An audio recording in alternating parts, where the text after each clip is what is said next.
মহাকরণের সামনে আটকানো হলো সেনাবাহিনীর গাড়ি। পুলিশ সূত্রে জানা যাচ্ছে, মহাকরণের থেকে পাসপোর্ট অফিসের দিকে যাচ্ছিল গাড়িটি। পিছনে ছিল পুলিশ কমিশনার মনোজ ভার্মার গাড়ি। বিপজ্জনকভাবে গাড়িটি যাচ্ছিল, সেই কারণেই পুলিশ কমিশনারের রাস্তা দিয়ে যেতে অসুবিধা হয়। আটকানো হয় গাড়িটি। ঘটনাস্থলে রয়েছে পুলিশ। রাইটার্স বিল্ডিং এর সামনে সেনাবাহিনীর একটি ট্রাককে আটকে দিল কলকাতা পুলিশ। লালবাজারের অভিযোগ, গাড়িটি বেপরোয়া গতিতে চালানো হচ্ছিল। ওই ট্রাকের পিছনেই ছিল কলকাতা পুলিশ কমিশনার মনোজ ভার্মার গাড়ি। ট্রাফিক আইন ভঙ্গ করার অভিযোগে ট্রাকটিকে আটকায় ট্রাফিক পুলিশ। পরে খবর দেওয়া হয় হেয়ার স্ট্রিট থানায়। লালবাজারের তরফে জানানো হয়েছে, ট্রাকটি বিপজ্জনকভাবে ডান দিকে বাঁক নিয়েছিল, ফলে যে কোনো সময় বড় দুর্ঘটনা ঘটতে পারত।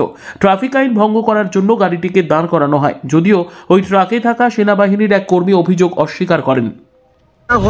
नहीं हुआ कुछ नहीं था। हम इधर से आ रहे थे, हमको जाना था पासपोर्ट ऑफिस, तो इधर से गाड़ी हमको उधर खड़ा करना था। तो यहाँ पे तो उधर जाने के लिए रास्ता नहीं, कहीं का टर्न हुई। तो पीछे से कमिश्नर साहब था, हम लोग गाड़ी इधर चक्का खाली घुमा था खाली, और कमिश्नर साहब पार हो गए। तो उनको लगा था डिस्टर्ब हुआ होगा, इसीलिए गाड़ी में खड़ा किया। गाड़ी आपका ओवर स्पीडिंग था? ओवर स्पीडिंग नहीं था, मैं तो यहाँ उतरने वाला था, ये तो स्लो था गाड़ी। लेकिन अब तो ओ लेन पे था ना। हाँ, तो यहाँ पे पार्टीशन है, हमको तो ना ध्यान नहीं पड़ा कि हमको तो इधर ही जाना है, रेड लाइट है। अगर रेड लाइट इधर खुल जाएगा तो गाड़ी इधर जाने में इधर चला जाएगा। आपका पीछे का कमिश्नर की गाड़ी था? हाँ, तो आप तो ड्राइव कर रहे थे।